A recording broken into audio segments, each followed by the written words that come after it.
Hi friends, आप सभी को मेरे वीडियो में स्वागत है। आप लोग कैसे हैं? आशा करती हूँ आप लोग अच्छे होंगे और मैं भी अच्छी हूँ।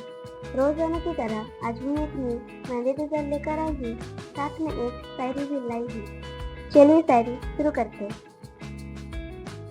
किस्मत न किताबों में नजर आएगी, किस्मत न किताबों में नजर आएगी, न आसमान में नजर आएगी।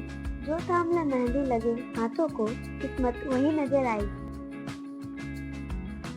बातों बातों में सब कह दिया, कभी शायरी तो कभी मेहंदी बना लिया। सबको शुक्रिया जिसने जबार्ट को सब्सक्राइब कर लिया। Thank you.